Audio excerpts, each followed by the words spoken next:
Kids to GenCon survival tips. This is the Celtfather Marc Gunn, and today I'm going to share some survival tips for anyone who wants to bring their kids to GenCon. Now, GenCon is the longest running gaming convention in the world, and they are celebrating their 50th anniversary this year. Of course, I've been performing there since 2007, but I remember dreaming about going to GenCon in the 80s when I was reading Dragon Magazine and playing Dungeons and Dragons all the time. Now I have 2 daughters of my own, and I keep waiting and waiting until I feel like Kenzie's old enough to join me. So last year, I pulled aside Nykki and Matt Boersma, who bring their 3 kids to the convention every year, and I asked them for advice, and to help other parents, I recorded it.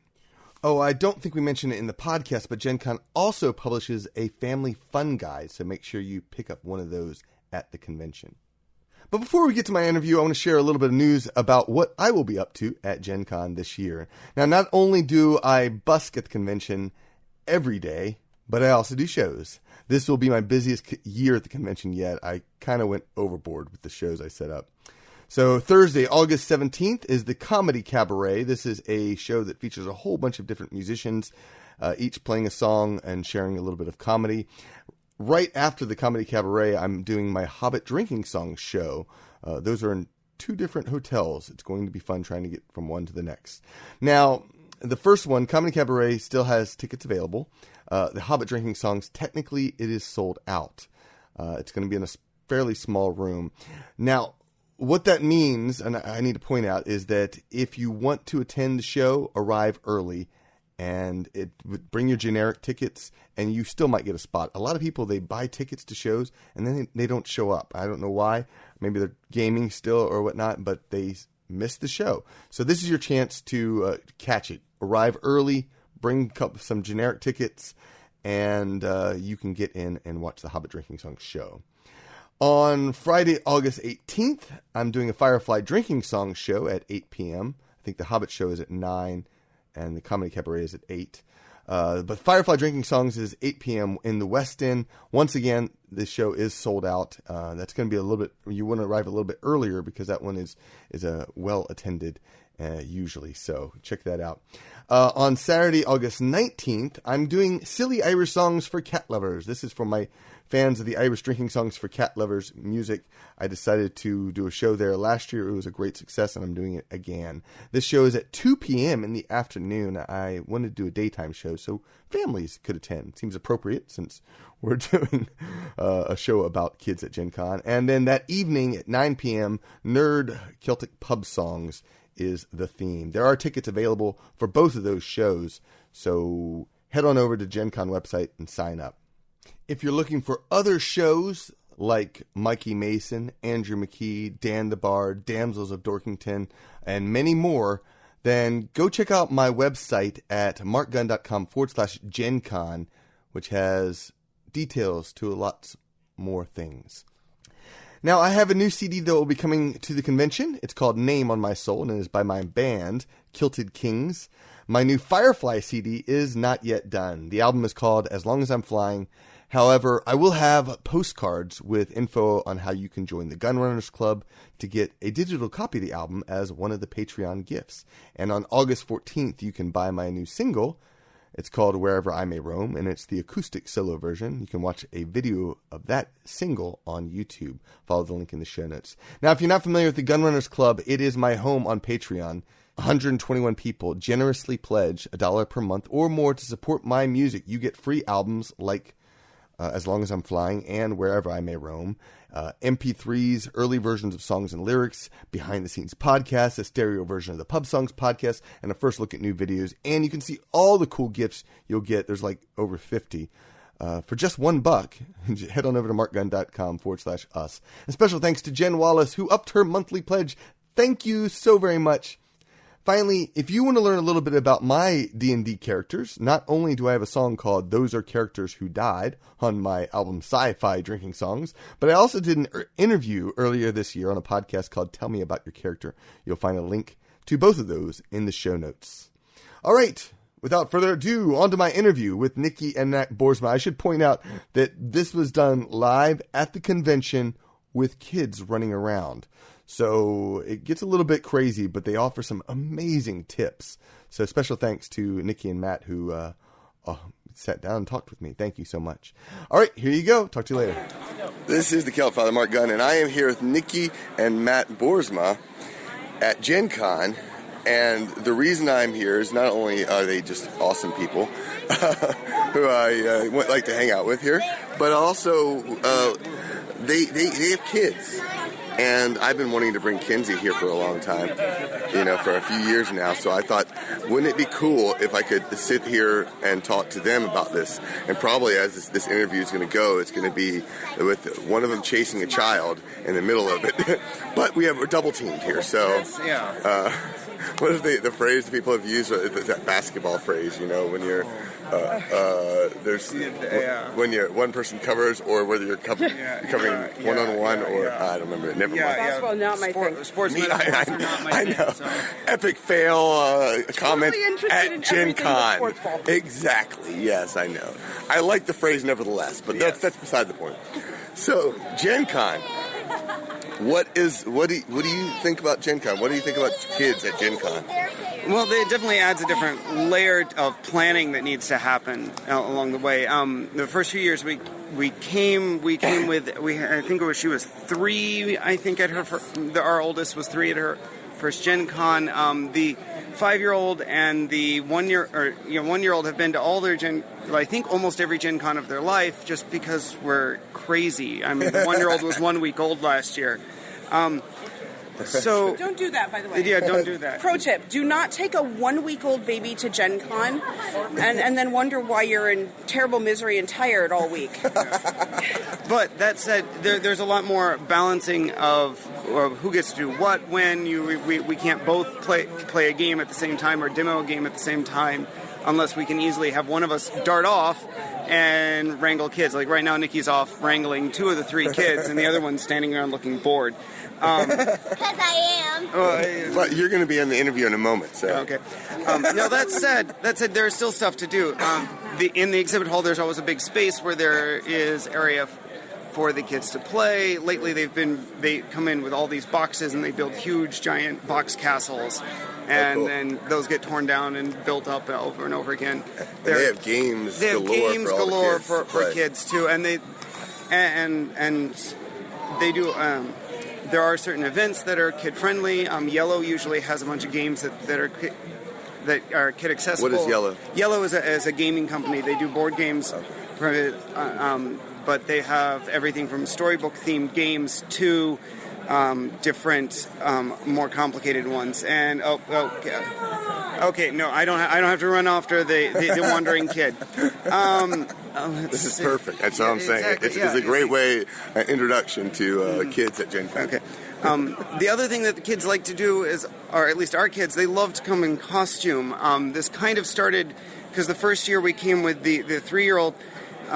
We came on Saturday, and she's all like, why aren't we in costume? Because Saturday's cosplay day. And so she saw everyone in costume. That year we were staying at home, so we drove home, dug out some old Halloween costumes, and we're back in costume the next day. And then after that, it was all downhill. Usually the kids want a different costume every day. Thankfully, we can usually cycle... Oh, boy, man. We can usually cycle old Halloween costumes in while they still fit. We got Ray here today. Yeah, right? yeah, she's Ray today. They usually get a new costume for GenCon and then use it for Halloween later each year. So awesome. So that's a good idea. You get prepared. You get it done early, and then you're not doing it around school. You don't have to wait. Yeah, that's a smart idea. School is actually one of the other problems that we run into is that our schools, or at least our school district, starts about the same time as GenCon. So this year, Wednesday was the first day of school. Yeah. And the 5-year-old started kindergarten, and the 9-year-old's in 4th grade now, and so here they are. And thankfully, grandparents were a great help. Right. They watched the kids. It took them to school the first few days there, and then moved on. We also we're relatively local to GenCon. We're only about an hour away, and we have several friends who come, who are either in the Indy area or with us, and who also have kids. So there's a lot of trading around. We've got Don't worry about it all because we've got So we've got one friend coming in to pick up the younger two before we go to True Dungeon, and then we've got another friend who's watching them this evening while we're running games because Games on Demand needed extra GMs. So you have basically a little friends network of let's share babysitting. Let's share babysitting, and we kind of what do the kids further do? I mean, during those periods, I mean. So the kids actually love to do the exhibit hall. They love to browse things. We will hook up a Roku in our hotel room, and they can get some downtime and watch TV. That's probably the biggest thing for kids. Is this is a huge amount of stimulation for adults. What? No. and so when we go 4 days with them, by about noon on Saturday, they're in ferret shock. And there's a lot of, I don't know what I want to do, and I don't want to eat. I just want to stand here and drool. So making sure that we do have downtime for them, which actually the bonus is, since somebody has to be with them, it's downtime for the adults too. Right. Awesome. There's nothing quite like going back to your room for a nap in the middle of the afternoon. Right, no kidding. The baby's currently stroller bound, which is fantastic because she can just sleep on the go. Yeah. But is her schedule affected at all? Not a bit. She's a schedule Nazi. So last night we got her to stay up till 9, and so she slept until 6:45 or so. She woke up about 2 in the morning and demanded to know why she was in this baby cage in this strange place. But thankfully she went back to sleep pretty well. The hotels don't bring us pack and play. That's kind of standard equipment for hotels anymore, which is fantastic. Yeah. She's a flexible eater. The other kids, thankfully, engaged in the grilled cheese stand last night. There's usually something at the food trucks that they'll eat. Okay. But we don't have adventurous eaters. Yeah. It seems like my 5-year-old has lost all adventures and adventuring. The good news is the convention hall, the hot dogs aren't terribly expensive, and they're totally reasonable. Yeah. And they're totally being goofballs over there in the background. Getting the photo taken. Getting the photo taken. So eating, especially with the baby, we plan ahead. We bring snacks. We bring a sippy. We make sure we've got all that stuff planned. There's water around the con for the older kids, but it's kind of sometimes a water scavenger hunt. So I have an interesting question. So Kenzie, of course, is 5, and that same age. He's right the same age as Malachi, right. yeah. And I don't. She's all into pretend play. She likes dolls. Yes. Likes that interaction. I think. Certainly, finding some good Star Wars figures probably might be able to get her excited. But I mean, is yours about that? Are they big into the toys? They're really big into the toys, really into the action figures. And what do they do? So I can just hear the whining, Yeah. So what we do coming in is we tell the kids straight up, you have a budget. Okay. You have $20 to spend in the exhibitor hall. I don't care how you spend it. You can spend $20 on Reese's Pieces and Hershey bars if that's how you want to spend your money. It's your money. You spend it how you want. It is so much easier to tell a child, you can't afford to buy that, then I'm not going to get it for you. And then we've had discussions, well, that's going to leave you with $3 left in your budget. Is that what you want to spend all of your money on? So life skills, teachable opportunities, and it really has cut down on the whining to a minimum because our kids are, at this point, every time we go to a con, we go into the exhibit hall, the first thing, what's my budget, Mom? And so they're familiar with that. They're not asking for things that are outrageous, and we don't have to have the discussion about, no, you can't have that because I'm not going to buy you a $100 toy that you're just going to break. Right.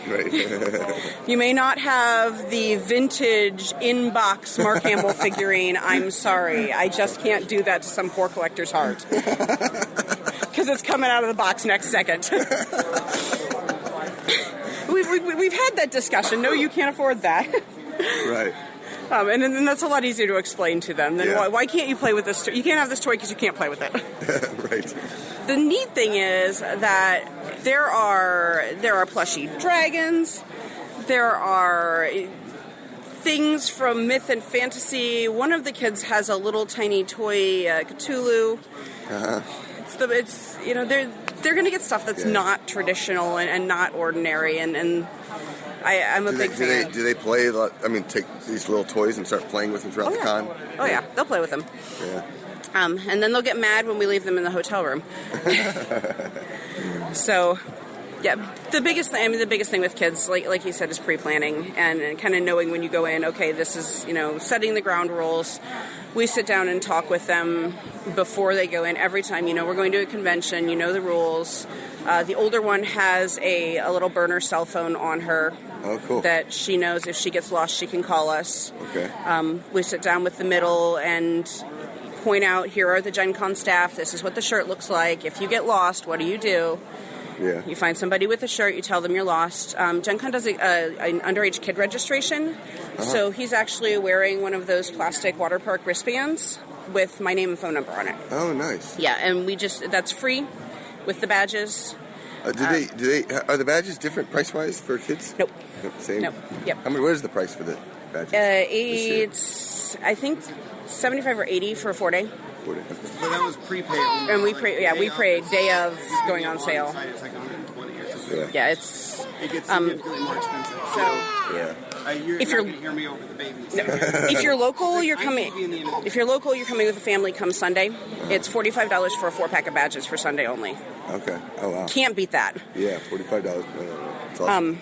But if you're coming for more than one day, I think it's $40 to $50 a day. You might as well just buy a 4-day badge. Yeah. She needed a badge starting last year.